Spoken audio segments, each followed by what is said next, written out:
Très bien, Alexander, parlons de l'effondrement des économies françaises et allemandes. Il y a quelques jours, nous avons évoqué l'effondrement du Royaume-Uni. L'Allemagne et la France sont désormais en grande difficulté. Des rumeurs circulent selon lesquelles le Royaume-Uni pourrait solliciter un renflouement auprès du FMI. Je ne sais pas si c'est possible, et d'autres rumeurs circulent selon lesquelles la France pourrait faire de même. L'économie allemande est dans une situation légèrement différente, mais nous y reviendrons. Commençons donc par la France. Le budget sera voté en septembre, je crois, le 9 ou le 6 septembre. Oui. Et il est probable que Bayrou, le Premier ministre français, n'obtienne pas l'approbation nécessaire.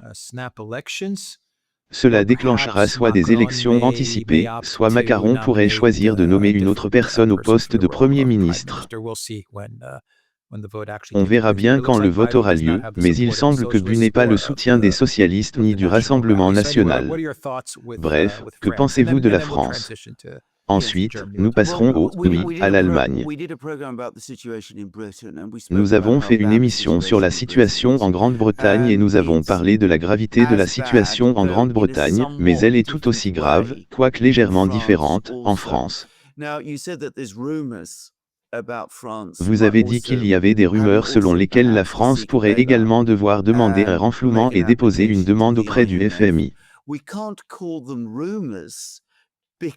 On ne peut pas parler de rumeurs, car elles ont été confirmées par le ministre français des Finances, Éric Lombard. Il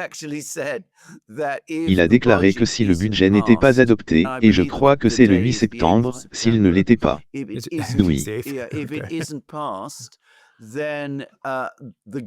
S'il n'était pas adopté, le gouvernement serait évidemment contraint de démissionner, car il en a fait une question de confiance, ce qui pourrait créer une crise sur les marchés obligataires et conduire la France à demander un prêt au FMI.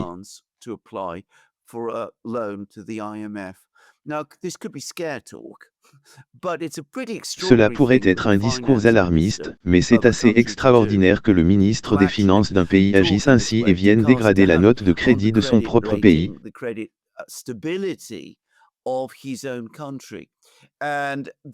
Ce qui en dit long sur la situation générale de la France. La France est similaire à la Grande-Bretagne, mais différente. Le ratio dette/PIB de la France est plus élevé que celui de la Grande-Bretagne. En Grande-Bretagne, je crois qu'il est d'environ 94%. Le ratio dette/PIB est d'environ 94%. En France, il est de 114%. C'est donc plus important. Le déficit budgétaire de la France est également plus important. Je veux dire, nettement plus important qu'en Grande-Bretagne. En France, le budget de la protection sociale est, à certains égards, encore plus incontrôlable qu'en Grande-Bretagne, dans le sens où, si l'on parle de dépenses sociales, les dépenses de retraite, qui sont peut-être le poste le plus important du budget de la protection sociale en Grande-Bretagne, représentent environ 5% du PIB.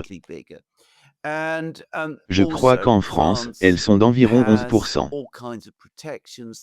Vous savez donc que la France est beaucoup plus grande et qu'elle bénéficie de toutes sortes de protections. Son économie est plus réglementée que celle de la Grande-Bretagne, ce qui explique, d'après ce que j'ai entendu, que la France dispose d'une épargne plus importante. C'est un pays où l'épargne privée est plus importante, et qui pourrait théoriquement être mobilisée. Cela explique d'ailleurs pourquoi, jusqu'à présent, la vente d'obligations d'État françaises n'a pas rencontré de difficultés particulières.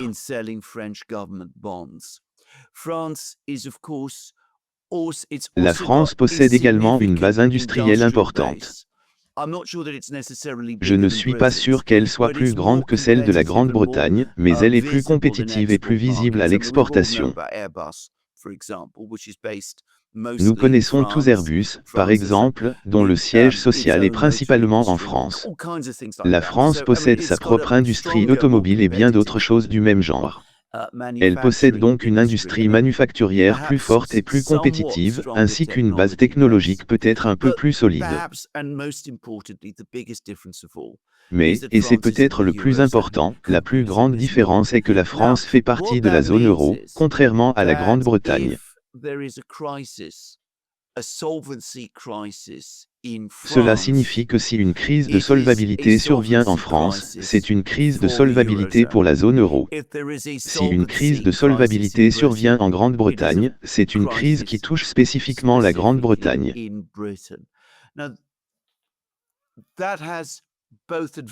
Cela présente des avantages et des inconvénients dans chaque cas.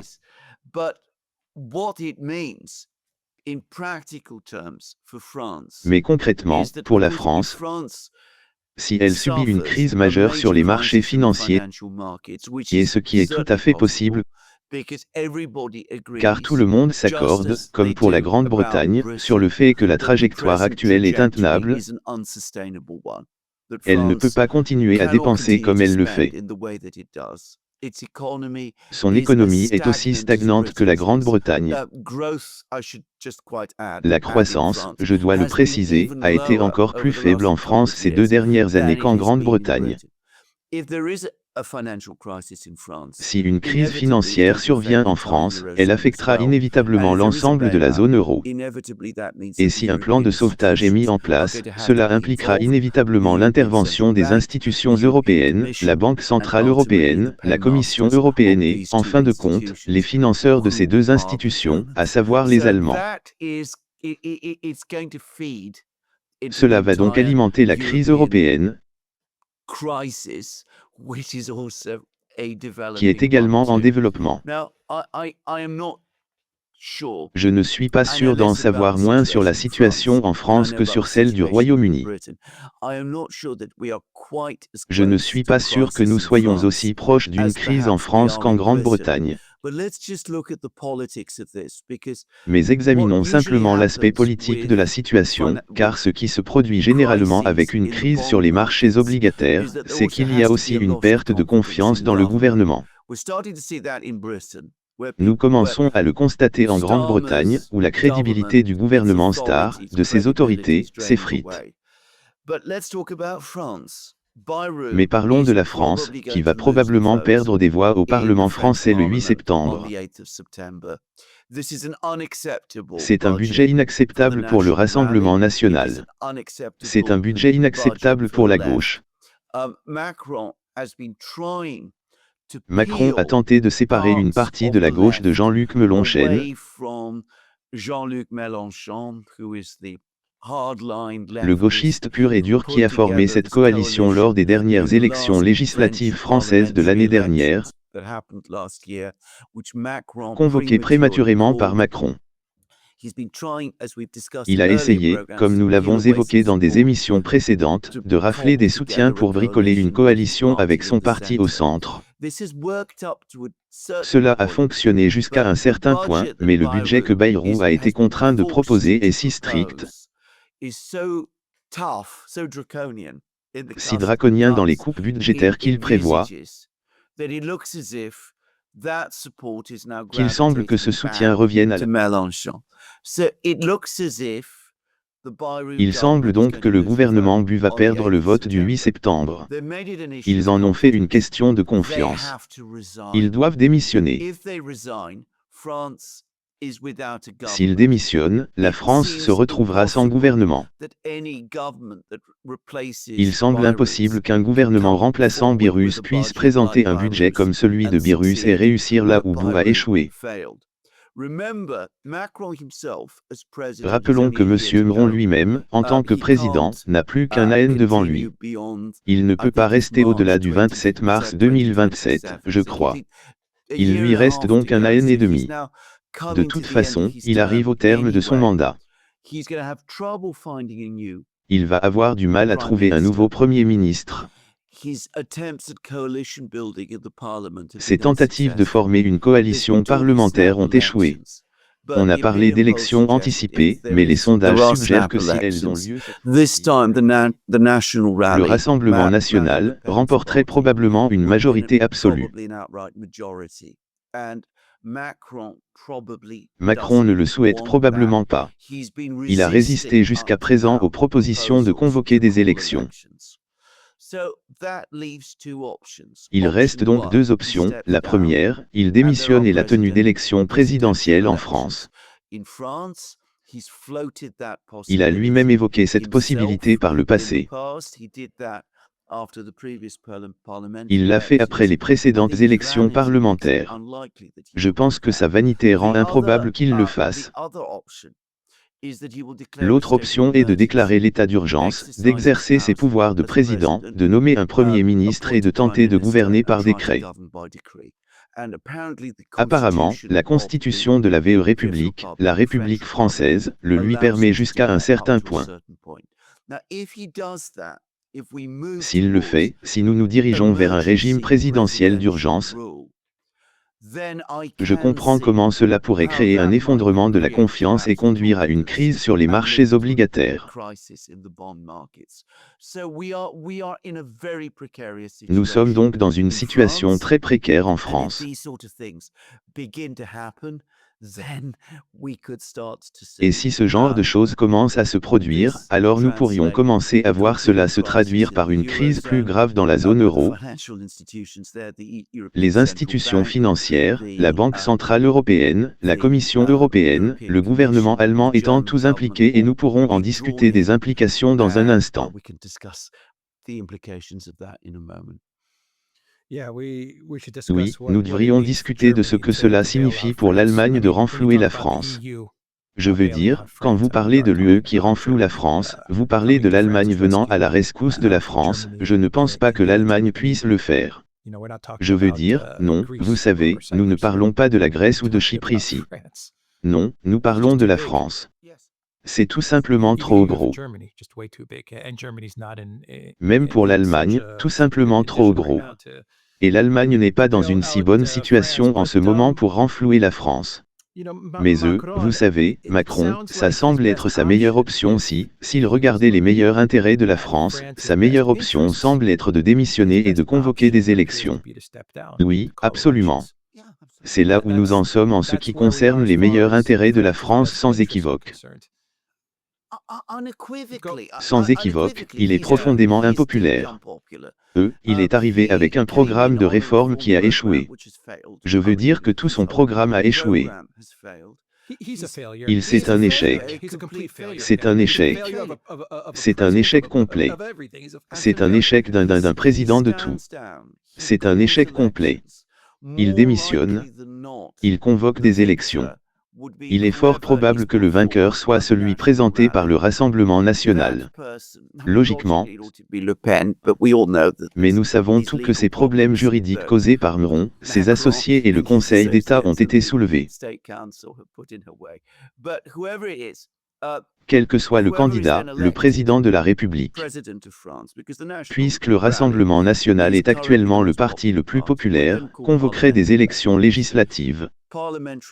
Ces élections législatives se traduiraient par une victoire parlementaire du Rassemblement national. Nous aurions alors un gouvernement stable, ce qui pourrait d'ailleurs éviter la crise de la dette dont nous parlons. Je tiens à répéter quelque chose avant de parler de l'Allemagne, car je pense qu'il est important de comprendre ces problèmes en France, tout comme ceux de la Grande-Bretagne. Ces problèmes peuvent être résolus en France. L'une des raisons pour lesquelles le ratio dette/PIB en France est devenu si incontrôlable, malgré le fait que le pays possède, à certains égards, une économie avancée et compétitive, est évidemment due à tous ces problèmes de protection sociale dont nous avons parlé.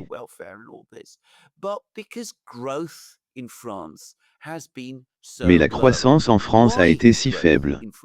Pourquoi cette croissance a-t-elle été si faible?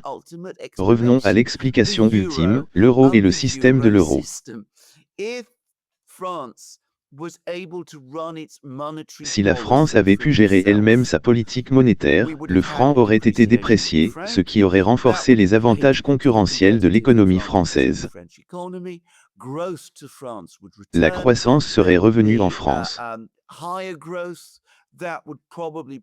Une croissance plus forte aurait probablement permis de maîtriser la dette et de commencer à résoudre ces problèmes.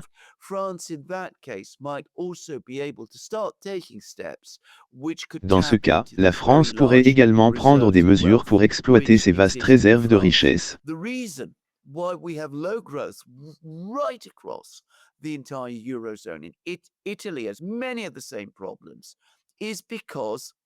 La faible croissance dans toute la zone euro s'explique par le fait que l'euro rend ses économies de moins en moins compétitives et entrave considérablement leur croissance. C'est la cause sous-jacente de tous ces problèmes. On accumule toutes sortes d'autres folies, comme les guerres économiques contre la Russie. Nous en avons longuement parlé, mais le problème sous-jacent réside dans le système de l'euro. Alors, qui serait le mieux placé pour résoudre tout cela? En fin de compte, le mouvement national. Il me semble bien plus proche de résoudre les problèmes fondamentaux de la France. Donc, oui, pour revenir à votre question, la meilleure solution pour la France serait que Macron démissionne. La deuxième meilleure solution serait que Macron convoque des élections législatives et que le Rassemblement national gagne, ce qui nous permettrait de vivre une période de cohabitation, auquel cas il y aurait un nouveau Premier ministre issu du Rassemblement national. Il prendrait en charge les nombreux problèmes de la France. Nous aurions probablement ensuite des élections présidentielles en 2027 et nous pourrions nous retrouver dans une situation similaire. Le pire scénario serait que Macron décide ou choisisse de gouverner par décret. Je dois dire qu'étant donné la psychologie de cet homme, le type de conseil qu'il va recevoir, le soutien qu'il va recevoir au sein de l'établissement français et de l'élite européenne, cela reste malheureusement l'issue la plus probable. Du moins, c'est ce que je vois. Peut-être que les Français peuvent nous expliquer le contraire. Enfin, il peut essayer de trouver un autre Premier ministre. Oui. Mais il va se retrouver dans le même problème dans 3 mois. Exactement. Exact. Donc, vous savez, il lui faut 1 an et demi. Il pense que c'est ce dont il a besoin pour terminer son mandat et se rendre aux élections. Mais il n'y parviendra pas en essayant de trouver un autre Premier ministre. Non, il pourrait tenter sa chance. Il pourrait même tenter le coup en septembre. C'est peut-être l'option qu'il retient. Mais tout ce que cela va faire, c'est que dans 3 mois, on va faire une autre vidéo sur l'effondrement de la France, n'est-ce pas? Vote de défiance. Eh bien, exactement. Et oui, et bien sûr, plus cela continue, plus la crédibilité s'érode et tous ces problèmes sous-jacents commencent à bouillonner et à conduire à une crise potentielle. Vous voyez maintenant le problème avec Macron. Ce qu'il faut comprendre à propos de Macron, c'est qu'il a depuis longtemps renoncé à tout projet de réforme néolibérale comme il le souhaitait. Il en a fait beaucoup, mais sans jamais obtenir les résultats escomptés, et vous savez qu'il ne raisonne plus en ces termes. Il pense beaucoup à préserver son héritage en envoyant des troupes françaises en Ukraine et en menant une croisade européenne contre la Russie, etc. Nous en avons parlé dans d'autres émissions. Mais sa principale priorité actuelle, et la source de la crise actuelle, et que lui et l'établissement politique français n'ont qu'une seule priorité, empêcher le Rassemblement national de prendre le pouvoir en France. Ils ont essayé d'arrêter MEN. Ils ont utilisé la guerre juridique contre nous. Nous en avons déjà parlé dans des émissions précédentes. Je reconnais qu'elle est probablement coupable des crimes dont elle est accusée. Comme beaucoup de politiciens français. Le fait est qu'elle a été pointée du doigt parce qu'elle est Marine Le Pen. C'est la raison pour laquelle cela a été fait. Ils tentent donc d'empêcher le Rassemblement national et la prise de contrôle du gouvernement français, en gagnant démocratiquement. Et je pense que c'est important de le dire, gagner démocratiquement le pouvoir en France. Leur objectif est d'utiliser le temps qui nous sépare de l'élection présidentielle de 2027 pour façonner le paysage politique français et trouver un successeur à Macron capable de vaincre Le Pen ou toute autre personne proposée par le Rassemblement national et de devenir président de la République.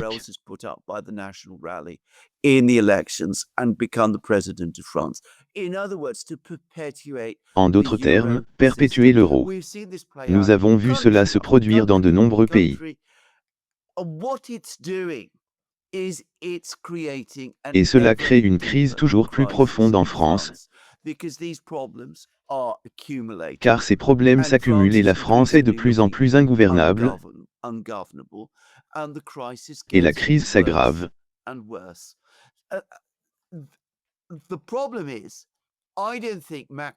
Le problème, c'est que je ne pense pas que Macron et ses partisans, comme je l'ai dit, aient changé d'avis. Je pense qu'ils restent plus déterminés que jamais à empêcher le Rassemblement national de gagner et qu'ils sont prêts à risquer une crise en France pour l'empêcher. C'est pourquoi je crains fort qu'ils ne s'engagent dans une tentative de gouverner la France par décret. Oui. Car il ne s'agit pas de l'intérêt supérieur de la France lorsqu'il s'agit de Macron. C'est un mondialiste, et l'intérêt supérieur est celui des mondialistes. Il s'agit du projet européen. Exactement. De l'euro. Exactement. On craint que le Rassemblement national défende les intérêts de la France et puisse non seulement résoudre le problème de l'euro, mais aussi celui de la monnaie, mais aussi celui de l'UE. Car avec l'euro, il faut aussi s'attaquer au problème de ces technocrates à Bruxelles qui gouvernent votre pays, vous disent quoi faire, légifèrent, régulent les relations et tout ce genre de choses qui ralentissent la croissance de votre pays. Ce sont ces gens qui ralentissent la croissance à cause de leur politique, de leur réglementation, de leur obsession pour la Russie, des sanctions et de tout le reste. Il y a donc le volet financier, l'euro, qui détruit les États membres, et l'élite bruxelloise, le volet politique, qui détruit également votre État membre, quel qu'il soit. On ne sait même pas si le Rassemblement national va y arriver. Il pourrait bien finir par faire un fiasco, comme Maloney. Oui. Vous savez, Maloney a été un désastre complet lorsqu'il a fallu régler ses problèmes. Elle ne s'est pas du tout adressée à eux. Elle a cédé aux exigences et aux caprices d'Ursula. Donc, je veux dire, nous ne savons pas ce que le Rassemblement national autour de Le Pen pourrait faire, mais c'est cette peur qu'il pourrait simplement remettre en question le pouvoir de Bruxelles et pourrait simplement remettre en question le système financier de l'euro. Et donc l'Ukraine est bien oui, projeter l'Ukraine tout ça. Ouais. Ce qui détruit les États membres de l'UE. Oui. Je veux dire, les États membres de l'UE s'effondrent un par un. Ils sont complètement détruits par tout cela. Exactement. Vous savez, Macron va faire tout ce qui est en son pouvoir pour protéger le système. Exactement. Pas la France. Exactement. Pour protéger le système. Oui. Et Mertens va faire la même chose. Il est BlackRock Mertens pour une raison. Il l'appelle BlackRock Mertens. Nous l'appelons BlackRock Mertens pour une raison. Il va faire tout ce qui est en son pouvoir pour protéger le système. Et je suppose qu'il mettra en péril le bien-être de l'Allemagne afin de trouver un moyen de renflouer la France. Non pas parce qu'il veut renflouer la France, mais parce qu'ils vont tout faire pour préserver le système mondialiste de l'UE aux dépens des citoyens de l'UE et de ses États membres. Ils se fichent des États membres. Maintenant, parlons-en, car je voudrais revenir brièvement à notre précédente émission, qui portait sur la Grande-Bretagne. Plusieurs personnes ont souligné à juste titre que le FMI n'a pas les ressources financières nécessaires pour renflouer la Grande-Bretagne si jamais nous nous retrouvions dans ce genre de scénario.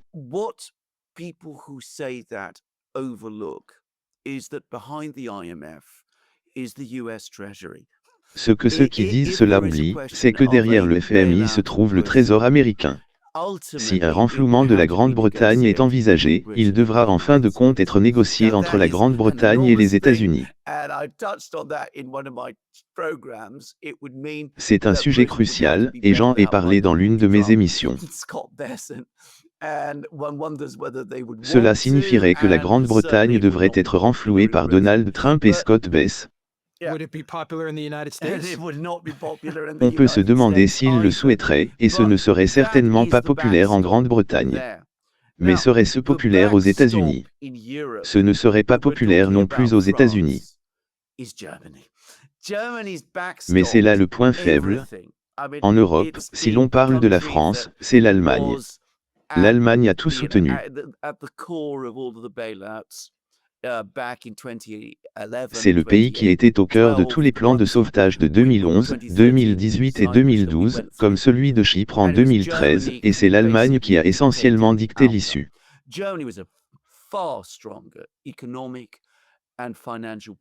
L'Allemagne était alors dans une situation économique et financière bien plus solide qu'aujourd'hui.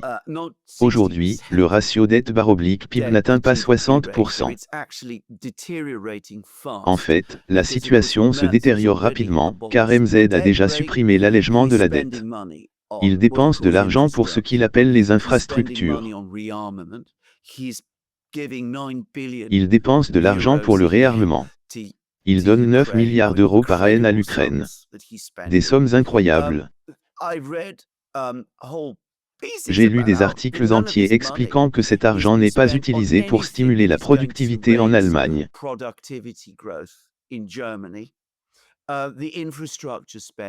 Les dépenses d'infrastructures risquent de disparaître dans la corruption, qui, soit dit en passant, est assez répandue en Allemagne, contrairement à ce que beaucoup pensent.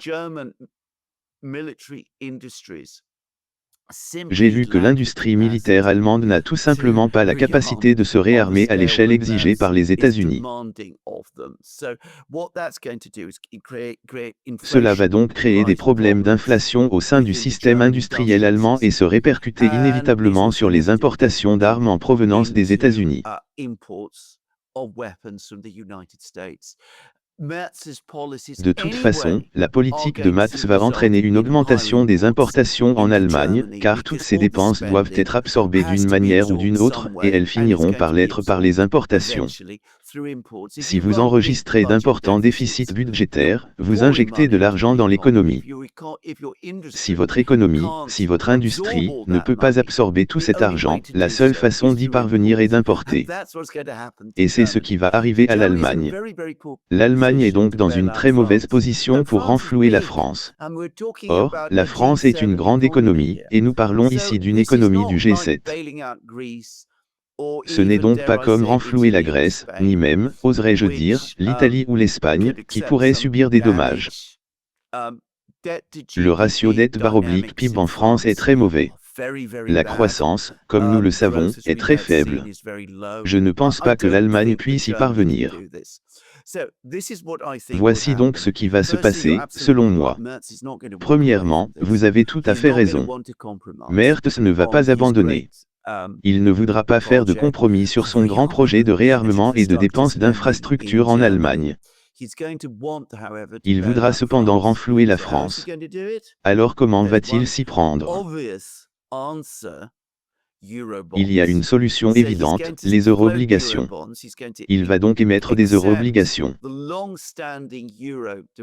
Il va accepter la demande de longue date de la Commission européenne pour des euro-obligations et il va demander à la Banque centrale européenne de les acheter.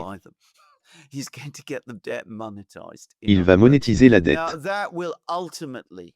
En d'autres termes, cela finira par compromettre la stabilité du système euro, car l'euro, contrairement au dollar, n'est pas une monnaie de réserve mondiale. En fait, il est en déclin. Il est de moins en moins utilisé dans les règlements internationaux. Mais je pense que c'est ce que la masse risque de faire. Cela va détruire toute l'UE. Oui. Oui. Gardez à l'esprit que si la France met cela consoliderait beaucoup de pouvoir au centre. Exactement. Et beaucoup de contrôle. Oui. Exactement. Gardez à l'esprit, bien sûr, que si la France traverse ce type de crise et qu'il y a une crise obligataire en France, ils voudront agir très vite, car sinon, il y a un risque énorme de contagion. La dynamique de la dette et les problèmes de croissance en Italie sont presque aussi graves qu'en France. Ils sont même pires à certains égards. Je veux dire que le ratio dette/PIB en Italie est très mauvais. La situation budgétaire est moins mauvaise, mais on peut quand même aborder tous ces détails. S'ils ne parviennent pas à régler rapidement la situation en France, les marchés financiers commenceront inévitablement à s'inquiéter pour les autres pays de l'UE, notamment l'Italie, et les autres pays d'Europe du Sud. À ce stade, la crise de la dette pourrait devenir incontrôlable. Ils voudront donc régler rapidement les problèmes de la France par le biais d'obligations euro-obligataires, qu'ils demanderont à la BCE d'acheter, ce qui, bien sûr, est contraire à sa charte. Acheter des obligations d'État, a toujours été contraire à la charte de la Banque centrale. Mario Draghi, en tant que président de la BCE, avec l'autorisation de l'Allemagne et la position d'Angela Merkel, l'a fait, et ils recommenceront. Oui. Et Draghi appelle à une Europe unie, à un gouvernement unique. Oui. L'UE. C'est ce qu'il appelle de ses VUX. Oui. Cela ruinera aussi l'Allemagne. Absolument.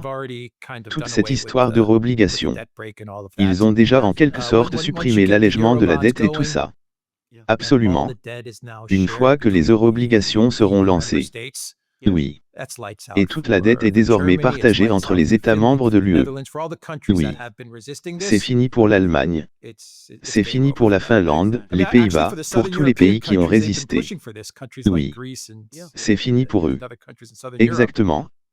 En fait, les pays du sud de l'Europe ont fait pression pour cela. Des pays comme la Grèce et d'autres pays du sud de l'Europe, ils ont voulu partager le fardeau de la dette. Oui. Bien sûr. Difficile de comprendre pourquoi. Mais vous savez, les Allemands, pour de très bonnes raisons, y ont résisté.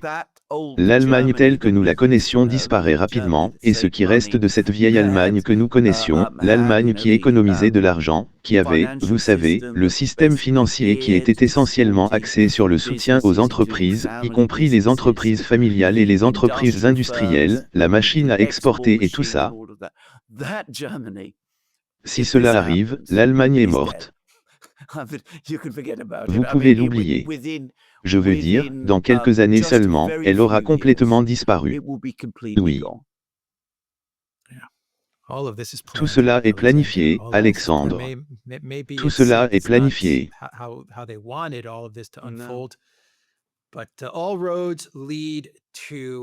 Peut-être que ce n'est pas comme il voulait que tout cela se déroule. Mais tous les chemins mènent à des États-Unis d'Europe. C'est ce à quoi nous assistons. Oui. Des États-Unis d'Europe avec une fraction de la puissance, de la cohésion, de l'influence et de la stabilité des États-Unis d'Amérique. Je veux dire, ce sera un monstre de Frankenstein. Oui, c'est ça. C'est exactement ce que ce sera. Mais je veux dire, pensez à la planification. Jean Monnet, qui était français, soit dit en passant, un technocrate français très brillant, et en aucun cas un mauvais homme. Et je veux dire, vous savez, c'est une personne complexe, mais il a été l'un des créateurs de la communauté économique européenne.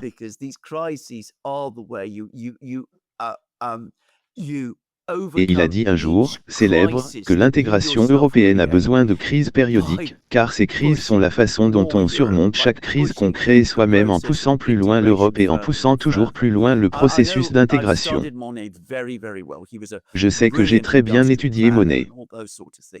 C'était un brillant planificateur industriel et tout ce genre de choses. Je ne pense pas qu'il aurait personnellement souhaité voir l'Europe évoluer comme elle l'a fait.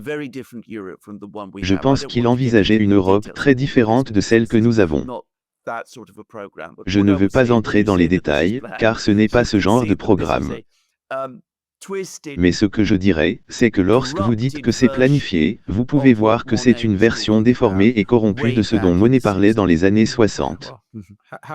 Ouais. Comment pouvez-vous imaginer Ursula von der Leyen diriger l'Union européenne? Eh bien, exactement. C'est difficile de... Eh bien, vous savez, la différence entre Jean Monnet et nous von der Leyen, c'est... Je ne vais même pas essayer. Je veux dire, la différence est tellement énorme que je veux dire, peu importe. Que pensez-vous, pour conclure la vidéo, des articles dans les médias allemands qui affirment que le Mert construit une infrastructure, un système de transport ferroviaire à des fins militaires afin de rapprocher environ 800 000 soldats des frontières avec la Russie en vue d'une future attaque? On en parle depuis aussi longtemps que je me souvienne. Je me souviens de discussions sur la nécessité de mettre en place l'infrastructure allemande pour déplacer rapidement les troupes. Vous savez, ils auraient pu le faire dans les années 30. Bien sûr, ils l'ont fait sous un gouvernement bien différent, lorsqu'ils ont construit toutes ces autoroutes. Ils ne pourront plus le faire aujourd'hui, car l'Allemagne est d'ailleurs démunie en matière d'infrastructure. C'est un point que les gens ne comprennent peut-être pas bien. Et c'est là qu'on en revient à la question de la corruption. C'est de la corruption. L'argent circule dans le système. Quiconque connaît un peu le monde de la construction frauduleuse sait comment. À moins que ce soit géré très efficacement par des personnes qui maîtrisent parfaitement leur métier dans un environnement concurrentiel propice, cela favorise la corruption. Et tous ces gens qui se livrent à ce genre de choses en Allemagne vont le constater, ce sont des cimentiers, des fabricants d'asphalte, tous ces gens-là, dont beaucoup, soit dit en passant, ne sont même pas allemands. Ils sont basés à l'étranger. Ce qu'ils verront, c'est l'homme aux poches profondes, prêt à signer de gros chèques, et ils se frotteront les mains de joie. Et ils diront, voilà l'idiot qui vient se faire voler son argent, car c'est exactement ce qui va se passer. Et puisqu'il s'agit de Monsieur BlackRock, je ne serais pas surpris que, d'un certain point de vue, c'est probablement ce qu'il souhaite, car bien sûr, c'est le genre de financiarisation de l'Allemagne dont nous avons parlé. Absolument. C'est clairement ce qu'il veut. Oui.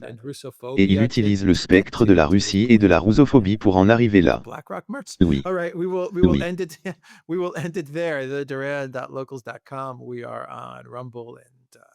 Odyssey, Telegram, and X, and go to the Durant shop, pick up some merch like what we are wearing in this video update. There's a link in the description box down below. Take care.